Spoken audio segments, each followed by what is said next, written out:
The broadcast is now starting. All attendees are in listen-only mode.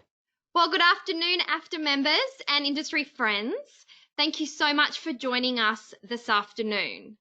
Last week, we launched, was it last week, Mel? We launched the micro-credentials for AFTA members. And last Tuesday. And so today we're doing an information session to help make sure that you've got all the information you need to effectively enroll in a micro-credential that's relevant and useful for you. So to take us through today, we have Melinda Larkin, who's Head of AFTA Education and Training, and we're also joined by Nicholas Robert from the Learning Vault.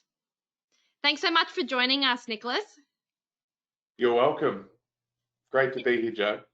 Now, I know that you're a long-standing colleague and industry friend of Melinda, so I'm going to let you do the honours of introducing Nicholas, Mel. Well, I'm just going to do the usual spiel. I've known Nicholas for quite a while, and Nicholas is the founder of Learning Vault, and Nicholas loves technology and education that helps build the workforce of the future. So Nicholas believes that learning is a lifelong process, which I actually agree with him on that. And for that reason, Learning Vault has been particularly designed to enable educational experiences consistently through a person's lifetime. And I think that's particularly relevant now with the younger generation. But for all of us, I think learning is a lifelong, continuum. Learning Vault's a really innovative digital education company specialising in really forward-thinking and technology-driven resources. And I'm proud to say they are the first Australian-owned digital credentialing agency in the country. And that is a really big deal because micro-credentials are the future, as are digital badges, and Learning Vault are the only Australian company in this space. So AFTA is really honoured to have Learning Vault as their partner on this program. And Nicholas, I thank you for all the work that you've done in putting this together on behalf of AFTA, the long hours on weekends with your teams, putting all of this together. And currently, we've had a few hiccups and just trying to iron those out. And I'm particularly grateful that you've done all of this at cost price for our members and that you're giving back to industry. For those who don't know, Nicholas has a very strong hospitality background and is part of the larger service industry, which is travel, hospitality and tourism, hence the giving back to our members. Thanks, Nicholas. Maybe you'd like to do a bit more of an introduction about who you are and who Learning Vault is. Absolutely. Thanks so much for those nice words, Mel. As Mel and Joe alluded to, I'm Nicholas from Learning Vault. We're an education technology company, so we're focused specifically on being able to look at any of the modern trends that are affecting education and not only the vocational and the higher education space, but more and more importantly, the actual various industries and the job market. So when everything kind of happened in late February and March, Melinda and I were speaking as we were with a lot of the different organisations about how we can best support and facilitate an opportunity to provide rich learning experiences for anybody that would want to engage in those.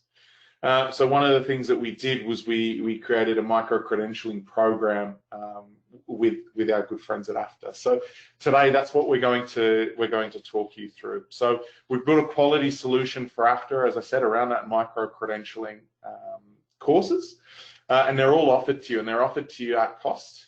So AFTA has provided 500 places without charge, and there is a code that I believe Joe will be disseminating out to you, but failing that, they are discounted to cost price, so there's an 80% discount there.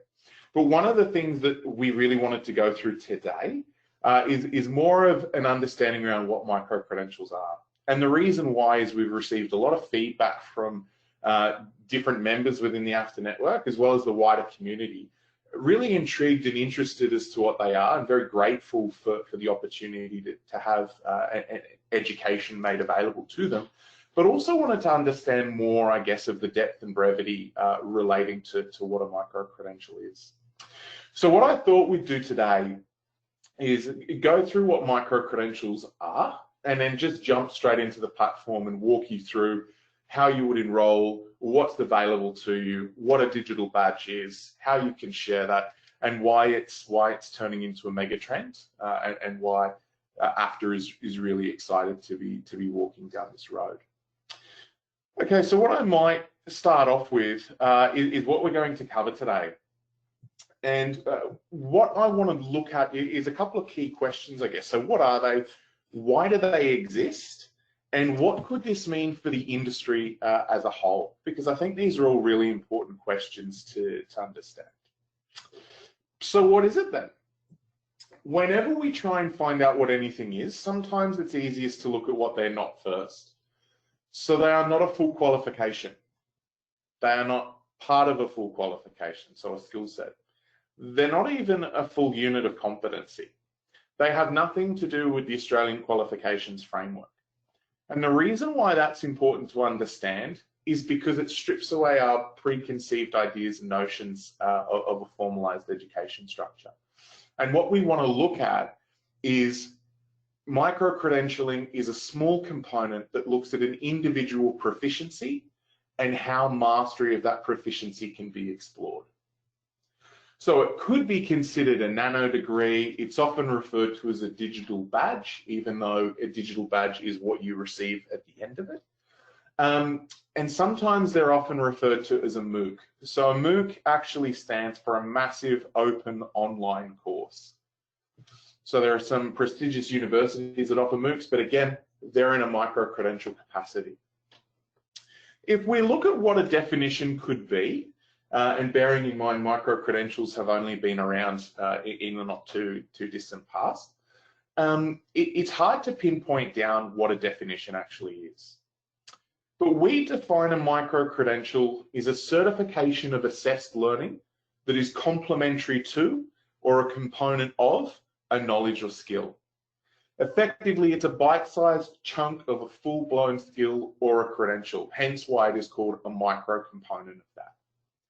So these can range from anywhere from 2 hours to 20 hours, but one of the things with micro-credentials is the time frame should be defined in part of its structure. And we come back to that a little bit later on.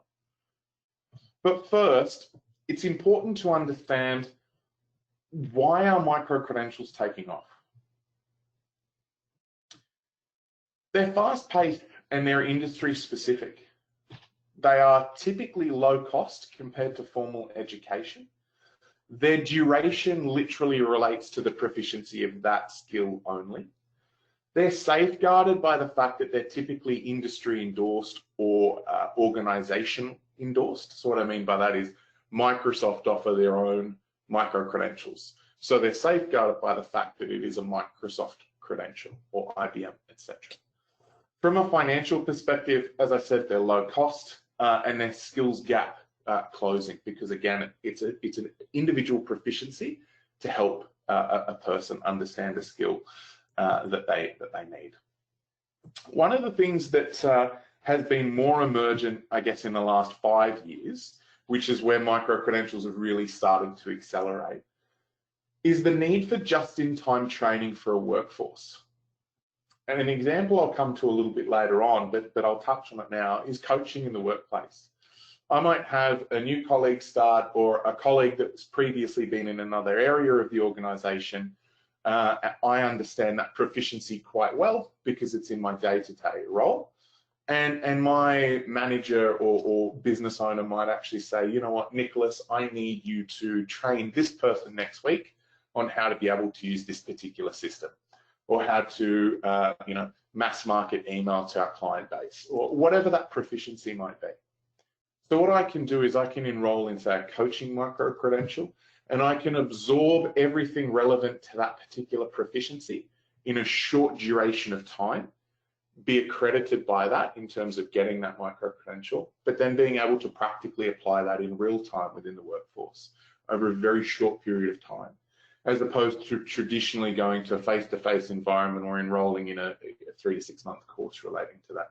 I can do this in hours and get a much smaller specific proficiency relating to that task that I need to do. The reason why this is important is the data from some of the large research organizations have actually stipulated that now in our lifetime we'll have 17 different jobs, and they will be across multiple careers. But typically what we are finding is they are across what we would consider a shoulder career. So as Mel alluded to before, my background is in hospitality and hotel management, but I'm very close to the travel and tourism sector as well. And we would consider that ecosystem shoulder careers. So if I was in one industry and then was in another industry, they're considered similar. So we see a lot of cross-pollination across those shoulder careers, but we also see some changes and some pivots there as well. So considering how fast-paced that process is, if I'm going to have 17 different jobs and require different proficiencies for each of those roles, I may not be able to get a degree from university for all 17 of those, considering a degree is typically 3 years. So this is how it's come about, responsiveness of industry. One of the other pieces of feedback that makes micro-credentials a mega trend and something that's really addressing some of the needs of the market is the fact that study typically takes in a formal context between 1 and 4 years. So I mean, if we're looking at the vocational education and training sector, we're looking typically at 12 months. If we're looking at more of the degree end, it can be up to 4 years. So that can be an extensive period of time to actually be investing in a training partnership or investing in a training pathway in order to assist in career development. One of the big issues that comes off the back of that, if we're looking at duration and things like that, the time that it takes to actually have a course that is responsive to industry needs, and the duality of industry relevance versus the theoretical training that's applied. So one of the things that's good about micro-credentials is they're rapidly created. They're typically created, as I said, at either an organizational level in terms of thought leadership, be it IBM, Microsoft, etc., or by an industry associational body. So it actually relates to current industry practice relating to that proficiency, and it is updated regularly and often so that its currency and its value is consistently applied. Industry typically, from research over the last 3 years, are looking for a 6-week turnaround on the acquisition of a new skill and the implementation of that skill. And that's in a maximum context. Some organizations require, if I go back to that coaching example, if I need to coach someone next week, the expectation is that I have the ability to acquire that skill within that week period to a level where I can train somebody else. So I'm probably not going to be a master facilitator, but I am going to be able to conduct that coaching session effectively and efficiently and teach that proficiency to that new staff member. So as I said before, some of the larger organizations have started creating their own micro-credential streams. A lot of them are publicly available as well. And that is Google, Microsoft, and IBM, obviously were some of the first adopters because it is in that technology space. And what we've found here is because they were some of the leaders in the technology in terms of adopting micro-credentials, their skill sets are very, their proficiencies are very accurate and targeted relating to different subsets of a proficiency. One of the bigger draw cards for micro-credentials, and this is why they're becoming a mega trend, is there's been a 28% increase in the cost of formal education over the last 5 years. Now, spirit of transparency, that is the United States metric. That does not relate to Australia. The reason why is there is no data published in Australia, but the trend analysis from education, we typically follow the same growth patterns of both the US and the UK. So it would stand within reason that our course prices would have increased 20 to 30% over the last 5 years as well.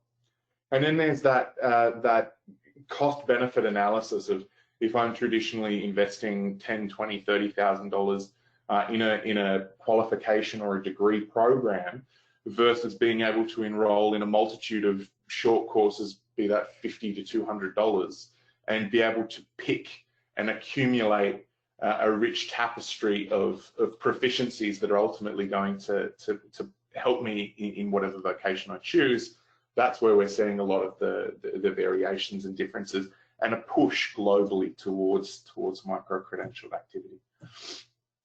So one of the other things, as I sort of touched on before, was the ability to have a workforce where maybe there is a minimum requirement. You know, if I think back to my hospitality days, we had a certain percentage of staff that all had to have a Certificate 3 in hospitality. What we would look at is particular streams that were relevant to a particular role, i.e. if we were hiring somebody in food and beverage, we would want them to have the units relevant to food and beverage, as opposed to, you know, being reception services, being able to check someone at the front desk. So what we see with micro-credentials, because they go down more to a proficiency route, we can actually see areas of specialization relevant to a particular organization or a subset of desirability. And we can actually make myself as a candidate look stronger because of particular proficiencies or a bank of proficiencies that I have that are all verifiable. And we'll touch on verifiability later, or verification, because that's an important part of the movement. But one of the things that we're looking at is being able to have a multitude of different proficiencies in different areas that can make me as an individual look more attractive for a particular role, or have comfort in supporting my business or the people within my team because of the skill sets that I have relating to proficiency. And I'm sorry, I know I keep saying the term skill sets. I'm referring to that in terms of a set of individual proficiencies and skills. I'm not saying that in the vocational education and training context of a defined skill set, just in case there are any people that are formally trained in that here. One of the things that's really important in terms of being able to safeguard the achievement of particular qualifications here is the depth of education and the depth of data that is available. So where I used to be able to get a Bachelor of Business in Hotel Management, and I can have a Justice of the Peace signify that I've got that, I can provide that to an employer, and an employer can go, oh, fantastic, you've got a degree in hotel management. That's one thing. What employers are looking for now is not necessarily where I got that qualification from, but what I had to do in order to get it. What level of depth and breadth of knowledge did I have to have, or the application of skill did I need in order to acquire that? Who it was issued by, when it was issued, and why it's still current. So part of the metrics within a micro-credential is a digital badging infrastructure. And what that allows us to do is get really clear insights into what each participant had to do in order to get that. The fact that I can verify that that person obtained that proficiency from that organization on a particular date and it is still current. And the fact that if I'm an organization that can issue these things, I also have the ability to revoke or expire that particular credential. So if I can take a moment to reflect on an example from a hospitality context, if I'm interacting with food in a restaurant environment, I need to have a food safety supervisor certification. That's only valid for a particular moment in time. So on my micro credential, we can actually define what that time frame is, and after that period of time, it is no longer considered valid or current, and that transaction record stays there in perpetuity. Okay, so who is leading the way? As I said, this is a relatively new technology.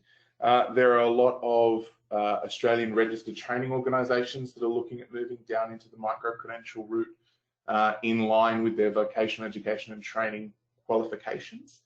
There are also a lot of businesses moving this way in terms of industry associations, industry bodies, and thought leaders in their space. Typically, tech companies have been the earlier adopters of them. The representations there being cloud computing, artificial intelligence-based organizations, as well as cybersecurity. And the reason why they've chosen down that micro-credential route, excuse me, is because the proficiency levels that are required have been mapped in quite a minute, detailed area. So if we look at cloud computing, for instance, there are different nuances in languages that can be codes can be written in Python, C++, or C#, etc.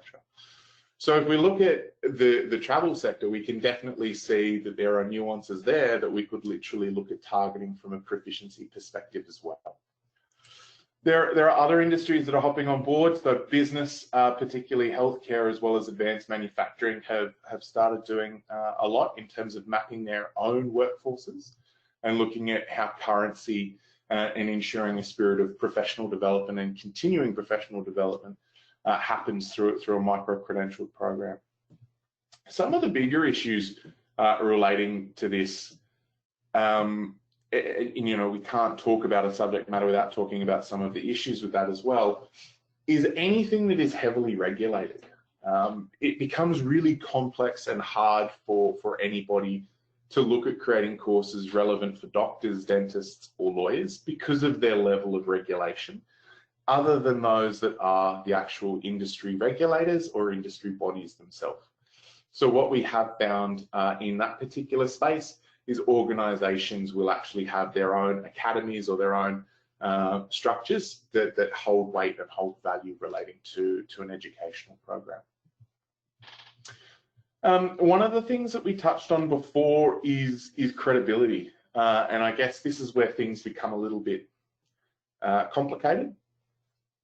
Because there are so many pieces of educational content out there, be that accredited or non-accredited, it does become quite hard to understand where should I go to obtain learning, what should I do to obtain a particular proficiency. And this is where we believe the future really is, with working with industry associations, industry bodies, or large thought leaders within the space relevant to a particular vertical, because their credibility is reliant upon them as an organisation. So for instance, Australian Federation of Travel Agents, the micro-credential has weight because it is endorsed by that industry or industry body. There are some organisations out there though. So there's Udacity. They are a micro-credential platform. They have a plethora of courses out there that are available. They're typically around the $400 per user mark. But then at the other end of the spectrum, you have a company that's called Udemy. Now, Udemy is typically a, how do I put this, YouTube-esque based platform that allows any person to create a course around anything they believe that they are a technical specialist in. One of the concerns that we have, which is kind of that next point, is that there's content from professionals and thought leaders in the space that's curated, that's specifically written against a standard and defined for an industry, which we think is really important. Then at the other end, there is unvetted information that is available and somebody self-professes to be a thought leader in that space and can sell product. So one thing I would say is that when you are looking at enrolling in micro-credentials in the future, etc., always look at who is endorsing them, always look at who is vouching for them, and the background of the person that's written it as well is very important. What we have found is a lot of people are providing certificates for certificate's sake. And when we actually look at the verification process of micro-credentials and digital badges, that's where all the weight is, because you actually need to clearly define what the course is, why they are doing it, what the outcomes are, how they achieved it, and who is providing that credential. Okay, so now I guess, what does it mean for us? What does it mean for AFTA members? Why are we learning about micro-credentials? Put simply, micro-credentials are on offer at the request of AFTA to all of their members. AFTA have very kindly put forward 500 complimentary places to the membership base. Anyone that misses out on one of those free places, it's not a problem at all. As Mel alluded to at the beginning, we've heavily discounted by 80% all of our courses specifically for AFTA. And the reason why is we actually wanted to make education accessible for anyone that wanted to learn during this period. There are a lot of new opportunities. We can take the time right now to look at, okay, I really want to learn how I can do this to support my role in my organization. I'm interested in social media marketing. I'm interested in learning how to lead effectively. I'm interested in emotional intelligence, etc. So we wanted to make that all available to you. And as Melinda said, it's all at cost. So it's $19.99 per course, unless you use one of those complimentary places.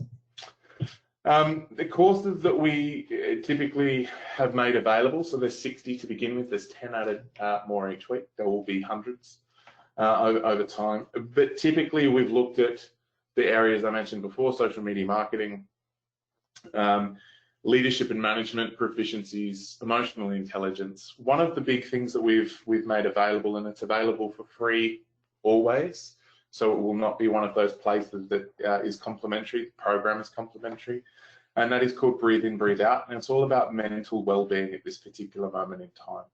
One thing that we've found is just being able to understand different emotions that we're going through from time to time, and maybe have a plan in place to help how you're feeling, specifically for our friends in Victoria. Learning Vault has half its team in Victoria, so we put together a program very similar to that, and then we wanted to offer that to the wider community. So one of the things that we strongly encourage for anybody that's interested in micro-credentials, Learning Vault or wherever, doesn't matter. One of the benefits is consider them taster courses. Yeah, give them a try. Instead of enrolling in a $2,000 course in social media marketing, do a small micro-credential and see if it's actually something you're interested in. If you've been a frontline staff member and have always liked the idea of management, try a course in management and see if any of those proficiencies relate to you as an individual and that you're interested in doing. They're stackable, they can lead to different achievements, etc. So that image on the screen that I've just put up there, that is what a digital badge looks like from the Australian Federation of Travel Agents. What we do is we enroll, we learn, we earn that credential. We can then share that credential, we can verify it, and we can promote it within our network to prove to people that we've got it. One of the things that I want to do now is actually want to walk through a demonstration with you, and the reason why is just to show you how to access the platform, how you can interact with the content, but also show you what a digital badge is, because the power of doing a program is in its verifiability, in its verification, because every digital badge has data inside. Okay, so as I said, there's enroll, complete, and award is the process. So what I'm going to do now is we're just going to do a system walkthrough, just quite quickly at a high level. So learningvault.courses/AFTA is the where you go to log in, and I'm certain all this information will be made available to you after the webinar as well. And this just walks through what the offering is at quite a high level and why AFTA has decided to move forward in this particular direction. And then it sort of stipulates, what you're going to achieve when you enroll and complete a qualification. Sorry, when you complete a micro-credential. You can click on one of these just to be taken to the courses. As you can see here, all different courses are available. I'm just going to go into Breathe In, Breathe Out, which is our mental health course. And because I'm already a user, I'm going to continue the course. If I log out, I can then literally just log in or sign up. I'm going to log in because I've already done that. One thing I do want to highlight to you though is if you are signing up for a new user, you will get sent an email that will ask you to verify that, and it may go into your junk mail. So if you do not receive the email, please check your junk mail, and then if you still haven't got access to anything, please just send us through an email at after@learningvault.com.au. I'm more than happy to assist. So if we go into Breathe In, Breathe Out, it literally gives you an overview of what you're going to be learning in that particular program. And then you can decide to enroll in that course. It's going to show you how you actually navigate the platform, why it's important to have access to the learning, and then also how you finish the course. When you finish the course, you then get issued your micro-credential or your digital badge for completing your micro-credential. And again, that will be emailed to you. And again, that may go into your junk email.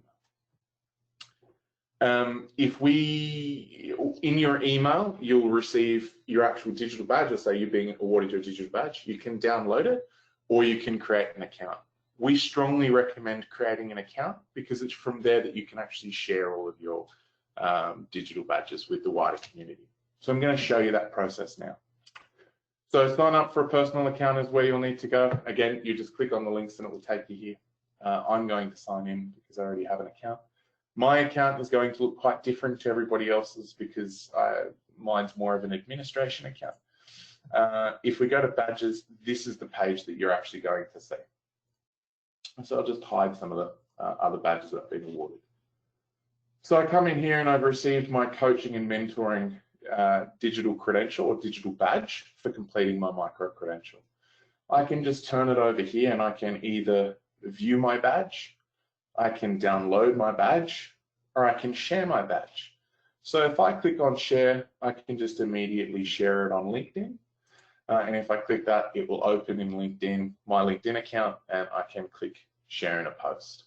If I share in a post, it literally looks like this. Toby is one of our commercial directors, so I've just got him to add it on. Delighted to receive my first digital badge from AFTA, and it literally just goes in your newsfeed. That's one way of sharing it, and that's the easiest way of sharing it. What you can also do is you can place it in licenses and certifications. So you can see here, I've been awarded this from the Australian Federation of Travel Agents. If I click on this link here, it will actually open the AFTA landing page for LinkedIn. If I click on See Credential, it will actually open the digital badge. So this is what the badge looks like. This is what we would call the assertion page. So this is where every person interacts with their particular badge in terms of making it publicly available. So in here, it actually stipulates what was involved in my course, what I had to do in order to receive that micro-credential, any of the learning objectives. If somebody is interested in doing this particular program, they can literally click here, which I'll do in a moment. Any of the tags relating to the particular course that I've done. And you'll see here it's issued by AFTA, and it was issued on the 9th of August. Well, what I can do is I can verify the badge. And this is where the whole concept of digital badging and micro-credentialing is becoming really important because of the ability to verify. So I can prove that it was issued by AFTA and it was issued to me. It does not expire and it was issued on the 9th of August. So I can do that for any digital badge that exists anywhere in the world because it is verifiable. As I said, if I go down and click on more about this course, I can actually then figure out exactly, hey, I want to enroll in this course, I want to do this course, or I've done the course, here are some related courses for me, etc., etc. So that's just a walkthrough of the system at a very high level. Just remember, we've created this system specifically for AFTA. So because it is quite new, Google is still figuring out that it's new, and because we've got hundreds of people on the system already, emails will still be flagged potentially as spam because as of 3 weeks ago, this didn't exist. So just bear in mind that you may have to consistently check junk email for a little period and just mark it as not junk, but that's why. So okay, I've been doing a fair bit of talking. What I might do now is hand back to Mel, and I might stop screen sharing and join the conversation and see if there is any questions. Well, thanks so much, Nicholas. That was really informative. I have just shared with everybody on today's webinar both the code to obtain your free micro credential, so check out the chat box, and I have also put in the website link to the AFTA landing page at the Learning Vault. So obviously that's learningvault.courses/AFTA. So check out the chat function. Does anybody with us today have any questions? Sorry, Mel? Well, before they ask, I was going to say, I just want to say a few things. Thanks, Nicholas. That was really informative even for me. And I do have a background. A couple of things. I want everyone to be quite clear. There are 500 free places, but it's one per person. So if you try to purchase multiple numbers of micro-credentials, you're not going to get through. So it's one each of your own choice. The breathe in and breathe out is free for everybody. And, you know, that's a really important mental and health wellbeing course. And I do encourage you to share that to the whole world. You know, to your family, to your friends, to the 30,000 workers that are currently still down in our industry. We need to share the love around. And the other two micro-credentials that are free is working remotely and managing remotely. So there are 3 actually free micro-credentials in total, and you'll get 1 free micro-credential of your choice.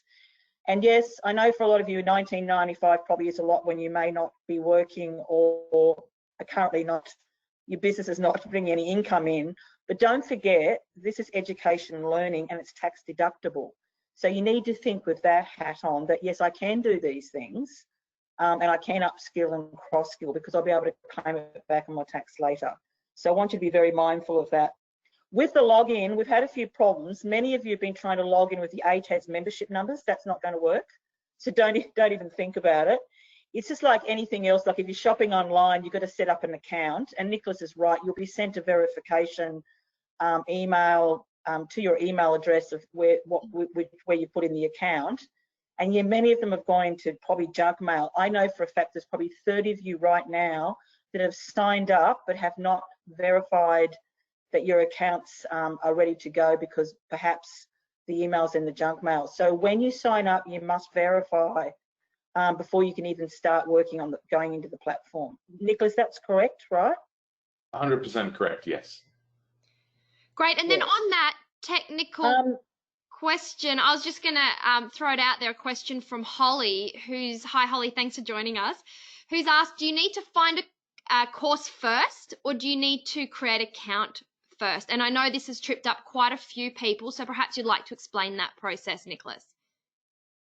Yeah, for sure. And thank you, Holly, for the question. You can do it either way. What we strongly encourage is creating a login first, because then you can become like a verified user of the site. And then you can go through the site and sort of say, oh, I'm interested in taking this course. I can enroll in it. I can add it to my cart and then I can check out. So we do advocate for becoming a user first. Just like shopping. Yeah, just pretend you're buying some shoes, Holly, and you want to have a look at what's on there. But it's probably best to log in first, then you find what you need and then you buy it. And we had a question from Tim. Thanks for joining us as well, Tim, who's wondering, is this available only to how can I put this, staff in Australia of our ATAS accredited / AFTA members? Because for the likes of them, they actually have staff overseas who are still connected to the Australian business. What's your thoughts on that? It's available to anybody. Honestly, we've during this particular time and with the conversations that we had again with our good friends at AFTA, we decided to look at creating this initiative to be able to provide it to anyone in that sort of travel sector that is affected. So that's global. So for sure, share it with your colleagues internationally, your staff internationally. It's there to support and help you as much as possible. It is for the whole travel industry. I mean, let's be honest, a lot of these credentials are generic and they're generic across actually most industries, but particularly across the service industries. But I really do ask that everybody champions this because we do have, as I said, 30,000 workers who are stood down, who are working at home, who are actually working or not working at home, who may not be getting any of this correspondence. And we need to motivate and share and give the opportunity for those who probably would benefit from these micro-credentials. So again, I ask you to extend this to your network, get it out on LinkedIn, Facebook. It's not about us making money. After all Learning Vault make any money out of this, it's really about helping the industry. Yeah, great. Good addition there, Mel. A question as well, just related to the process. Do you find a course first or add the free course to your account? So We encourage you to sign up first to be able to interact with the. So you can browse the platform without logging in. So you don't need to log in to be able to look at all of the courses, look at the course descriptions, etc. But if you find one that you like, we do encourage you to join the website first. So create, sign up, create, get your email, validate your ability to enter the platform and then enter it. And then if you do find a course that you like, you can add that course to your cart. And then when you check out, you just need to put in the coupon code from AFTA, which will then give you the course for free. If you are doing one of the 3 courses that is already without charge, you don't need to put in a coupon code because that automatically is $0. But you would still need to check out. Yeah, great. Thanks for clarifying that process. Now, Nicholas, a question here from Natasha. Is there a simple way to search for a topic that you're interested in? Yes, there is. On the learningvault.courses/AFTA page, there are 3 topics down the bottom, apart from the whistle that says all of our courses.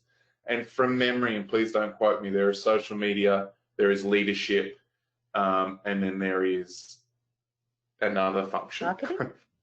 Marketing, thank you, Mel. If you click on either of those, it'll actually take you to those pages that are relevant to those particular courses. If you just put in leadership in the search bar in courses, it will bring up everything that relates to leadership. One other good way to search it, if you have completed a micro-credential that was of interest to you, down the bottom of that page, it will actually come up with everything that relates to that particular subject. And on that, I want you all to be mindful that I was going to say there's about 64 courses, give or take, on there.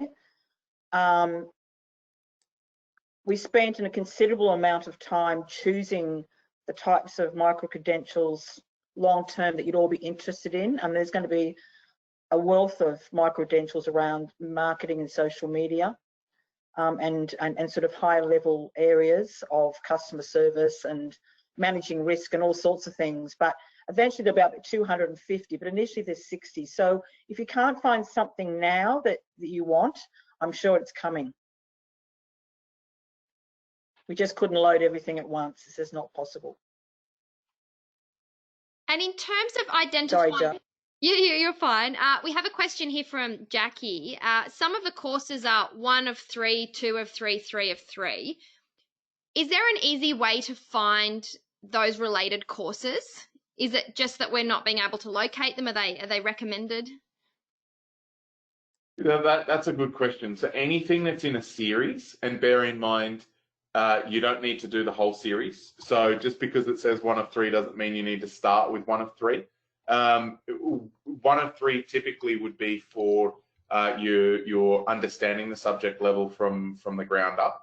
We might have somebody that is quite advanced in marketing, so wants to go straight in at 3. You're welcome to do that. But just to take that example, let's say you've done the 1 of 3. At the bottom of that particular page, so where it has the overview and this is course series 1 of 3, down the bottom will be the next 2. There should be 2 of 3 and then 3 of 3. So we have grouped them all together. I mean, a good example of that is probably emotional intelligence. Mm-hmm. There's 3 of those, 1 for self, 1 for work, and 1 for, what's the other one? I can't remember now. There's 3. So it's emotional and they are intelligence actual, for others, so yeah, for there's leaders, 3. and then for the business, so the That's organisation. right. And for the business. And so you might only want to do 1 of those, but the recommendation really probably would be to do all of them. And you probably would start with self, so you have a better understanding of what emotional intelligence is. And then you might go through the process, particularly if you're an owner. So in my mind, sometimes it's probably worth doing the series. And they are, usually that series is aligned to a unit of competency. Or can be. I'm just copying a link to actually that that great video that you shared with us, Nicholas, around the digital badge and how to upload that onto LinkedIn. So I'm just going to circulate that because I did have a question about it. Or here. Actually, that's one of the things I was going to ask Nicholas while you're doing that. I mean, everybody also go on the AFTA website. I spend a considerable amount of time putting together Q&A, using myself as probably the end user. Like if I don't understand it, you know, what is the answer to this question? So it's worth having a look at that if you get stuck or you want to have a better understanding of things like what to do with the digital badge. Nicholas, I do have a question for you. How long does it take on average to receive your badge once you complete it? So I've just finished my emotional intelligence for self course, and I've been approved and signed up. I've received. Do I get an email going congratulations? Is that how it works? I can't remember. Yeah. So as soon as you've completed the program and you click on finish course, and it comes up and says that you've completed all of the requirements, you will receive an email within 10 minutes. And that email will actually have, congratulations, you've been issued a digital badge. Here is your digital badge. Bearing in mind, of course, please, that it could go to your junk, could also just go straight into your email. Yeah, that's great. And that was a question that Nicole had as well. So thanks.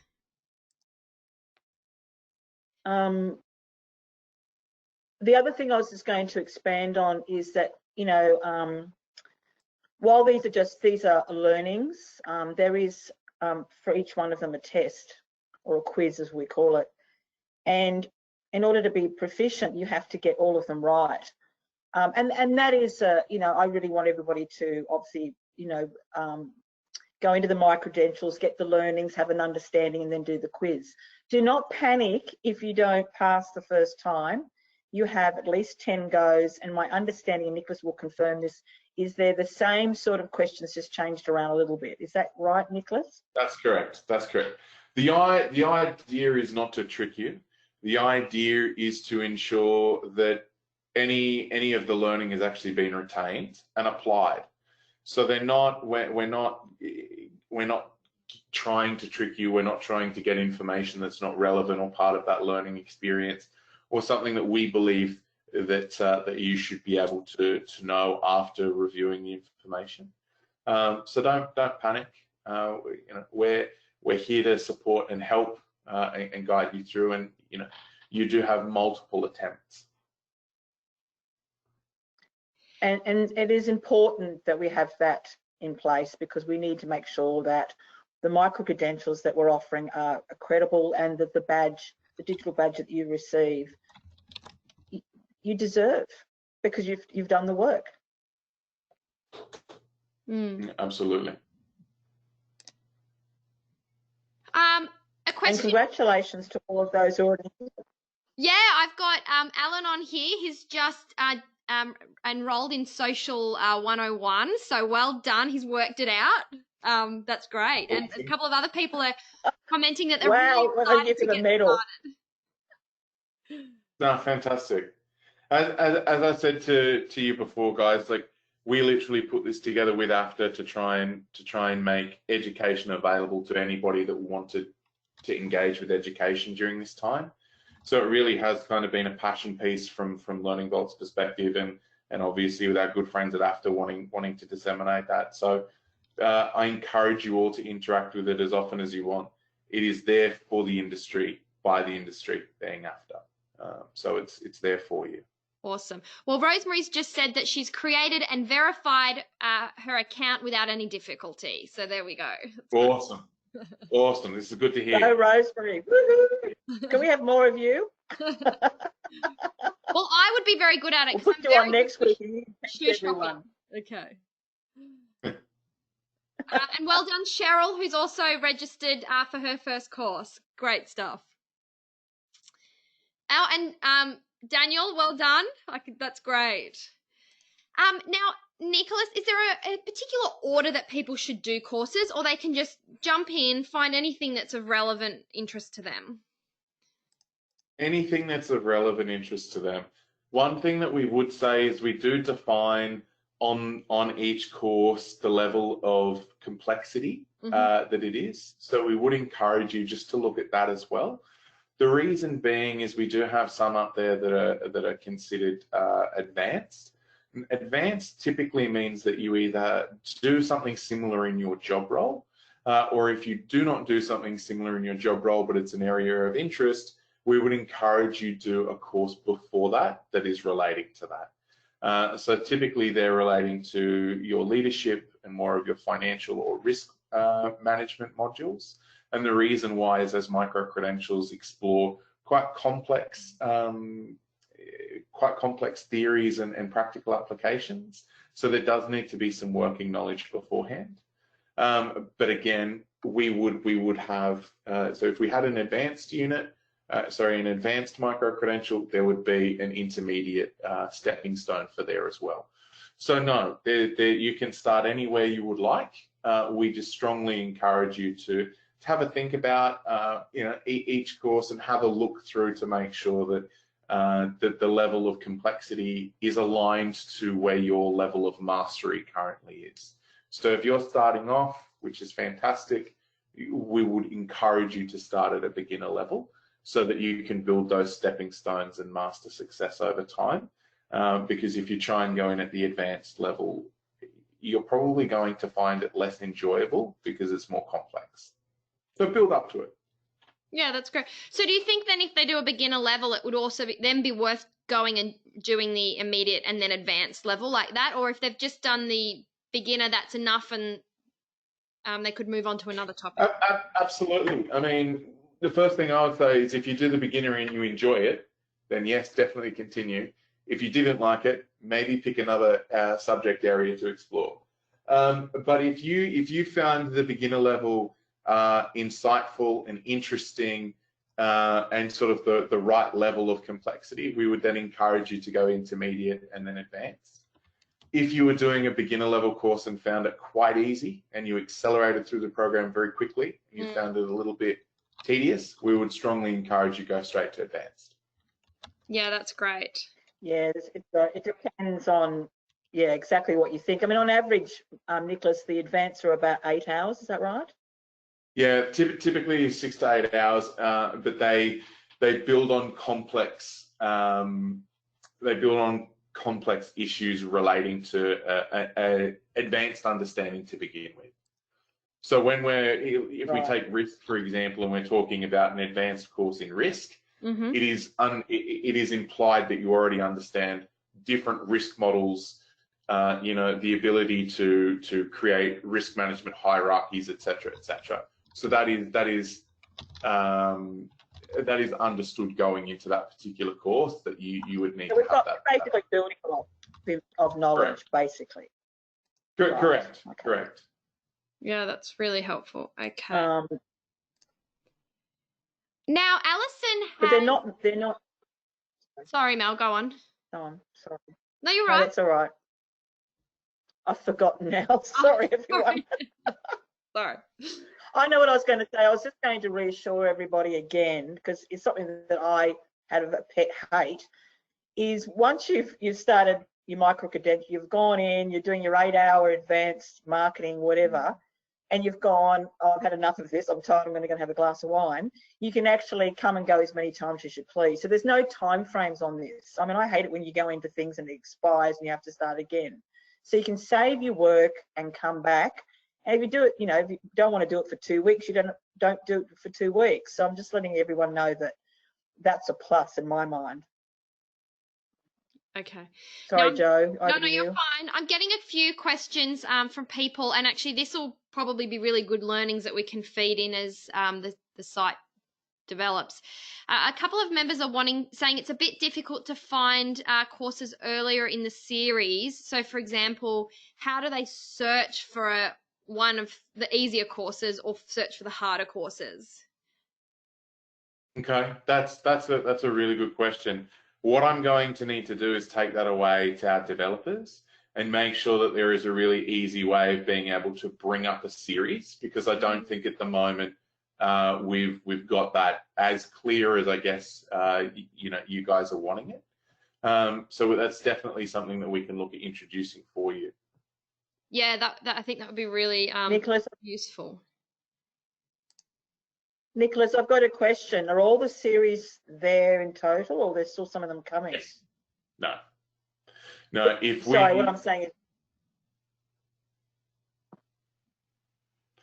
If Go we on, have... I'm delayed.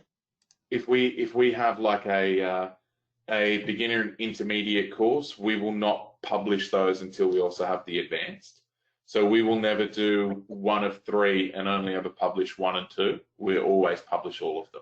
Right. Okay. I didn't think so. Just double checking. So when we do load the other credentials going forward, the other, I don't know, 200 or whatever we're going to put up there, they'll be done in those building block pieces if they're relevant. Correct. Yes. Yeah, and that's great. I'm getting some good feedback. Thanks for that feedback. I'm getting some good feedback that being able It's to good. bring up a series and find other parts in that series will be really helpful. So. Yeah. Awesome. Great. Awesome. We definitely will. Thank you. Now I have a question here from Alison. She checked out using her office manager email. However, the course is actually for her reservations manager. Can she make it transferable? So the course, the enrollment, the digital badge will be awarded to the account that the account is part of, if that makes any sense. So if I'm enrolled as Nicholas Robert and I want one of my colleagues to do the course, it's non-transferable. I would need to get that particular staff member to enroll in that course and be issued with that digital badge. Nicholas, could they go into the back end and update their name and email address so that the details are now in the other staff member? They could, but what we would strongly encourage is that they get that staff member to start the process themselves. Okay. And we're more than happy to look at, if that is the case, and say they've paid for a course or that's the complimentary course or something like that, we would just encourage them to email us at after@learningvault.com.au, and we would make sure that course transition happened without an additional charge. Okay, great. That's really helpful. I've just put in the chat that email address. Awesome.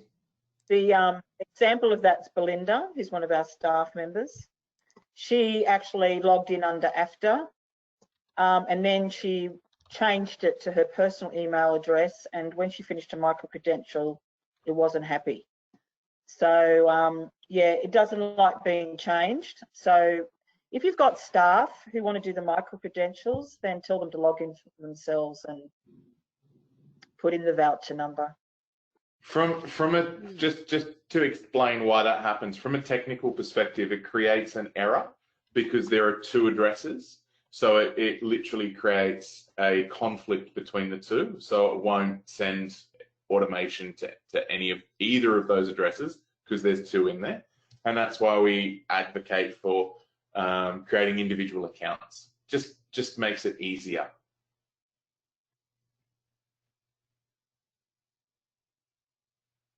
Sorry, there's a delay as I message people over here and give them feedback to some of their questions. No, that's okay. So if you have staff and you want to, offer this on their behalf, they still need to create their own account. So a couple of ways you could do it. You could quickly give them the AFTA free 500, that's the code, and get them to sign up for the free micro credential. Once that's fully subscribed, another way that you could do it was to just reimburse them for the $19.99. But I recommend another way, if you were interested in doing that, is you can get in contact with us, and then we can create a coupon for you that's relevant to how many places you want, and the organisation can pay for that. And so if you wanted to pre-purchase, say, for 5 places or 10 places, we can write you an invoice, and then we can provide that, Nicholas's travel company, for instance, as the coupon, so all of your staff can benefit from that as well. Fantastic. I think you're going to hear from Vanessa. Not a problem. And the other thing is, if I decide to enrol Joe wants to, I'm the owner of the travel agent, Melinda's travel agent, and Joe's my staff member. and I said, you know, enroll and I'll pay for it. Can she use my credit card details? Yes, that won't be a problem. We operate with a credit card organization that's called Stripe. So they have military grade encryption, but they don't do an analysis against the enrollment, because we've said that other cards will be able to pay for an individual enrollment. Okay, so they either do it that way or come to you and get a voucher system for their staff for how many places they want. Correct. And then everybody, you can write it off on tap. Correct. Now, a quick technical question here. Actually, I've got two people asking this question. If you sign into the system using one email address, but you'll actually use a different, so for example, my email address for work is AFTA, and I might enroll for the digital badge through AFTA, but my LinkedIn is actually through my personal email address. Doesn't matter. It doesn't matter? Okay, that's great. Doesn't matter. Great. So when you're sharing through LinkedIn, that video and also that demonstration I took you through, my account is already linked. Your account will not be linked. So it'll actually ask you to log into LinkedIn. Once you log into LinkedIn, your backpack, which is the technical term of where all of your badges reside, we didn't come up with it. That's just what it's called. That will then be aligned. So any digital badge that you share will automatically be associated with your individual LinkedIn account.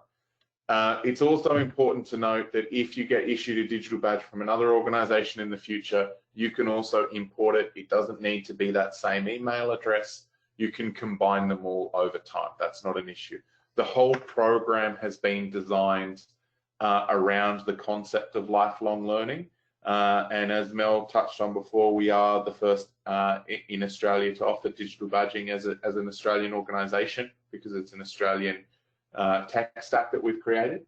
But it is a global standard, and we are compliant with that global standard, so that any badge you're ever issued can either go into our backpack, or the AFTA badge that you've been issued can go into anyone else's backpack. It's been designed for interoperability.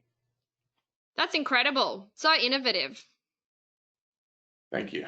Yeah, impressive. I mean, one of the things I think that it is very exciting, and the universities are playing in this space too, because I mean, many of us probably sitting around this table right now have got qualifications or degrees, and many of them probably like mine are outdated. So it's an opportunity to upskill in areas where you've got a new job or a new role or whatever it might be. And it is really exciting. And recruitment agents now are looking at LinkedIn, are looking at quickly doing searches about people who've got certain skills. So, you know, you might have a particular area that you've got, you know, marketing, but you may have upskilled recently in something that's really relevant, that's new. So it is becoming quite what did you call it, Nicholas? It's a revolutionary concept. It's one that the federal government. Mega trend. Yeah, and Michaela Cash, who is the Minister for Skills, Family and Small Business, and VET for that matter, she's come out with a number of press releases saying that this is the future. Under COVID-19, we need to upskill, you know, let's be honest, hundreds of thousands of people, and micro-credentials are the way to go. So it is the new mantra, and it is exciting. Well, look, one more question before we wrap up here is from Natasha. She has just found Building Your Project Plan, for example, which is the course is one of 3. Does one align to the beginner, Nicholas, 2 the intermediate, and 3 advanced?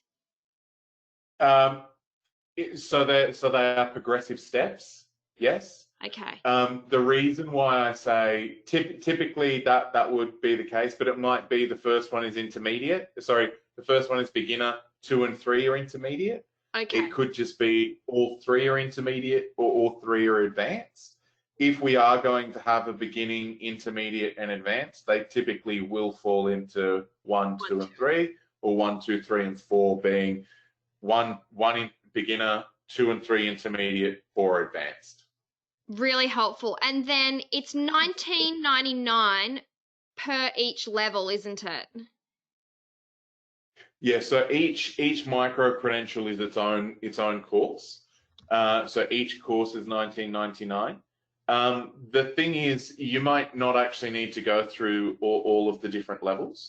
One thing that we strongly advocate for is for you to read through the course description and figure out whether that element or that part of the proficiency is the proficiency you're after, because it might actually be one out of those 3 or 4 courses is the thing that you actually really want to master to begin with or understand. And the other 3 may not be as relevant to you. But it's completely up to you. Typically what we will find though, if you're ever doing anything advanced and you're not exposed to that concept, we strongly encourage you to start it at the beginning. Yeah, that's great. And really I good think advice. what you said, Really good advice to read I think through. that's really important to have a good read. Sorry, we're have all a crossing delay, over. don't Sorry, we? Jo. Sorry. We have a delay, I think. I was going to say, because knowing me, I'd go straight to the advanced thinking. I can do that. But I think you need to have a really good read. And many of you may be able to do the advanced based on the fact that if you read what's in 1 or 2, you may already have that knowledge and understanding. So again, I think it's getting a clear idea of where your level is and what you think you can achieve. Yeah, that's good advice. Well, guys, we might wrap it up there because it's 3:10. But members, I just wanted to say Melinda has done an incredible job to bring this to you, working with Nicholas. She's worked extremely hard.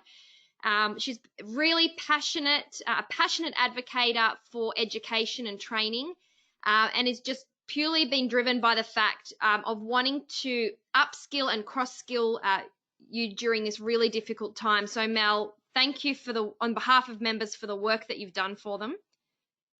And Nicholas, thank you, Jo, for your hours and collaboration and willingness to give back to our industry. This is a phenomenal product, innovative product that you're giving to members, and I hope that everybody will find it both enjoyable and really valuable. So that's it from me. Thank you so much. Yeah. Thank you so much. We just really wanted to help out in any way that we could, and we think that this is a way that we can. Yeah, thanks, guys. I'm going to do a follow-up email after this just to reinforce that coupon code, a link across to the Learning Vault landing page, and also I'll also put a link to this video in that so that anybody that wants to rewatch it or share it with your colleagues can do so. So thanks so much for your time, everybody. Thanks, Nicholas. Thanks, Mel. You're welcome. Thanks. Take care. Thank you for having me. Bye.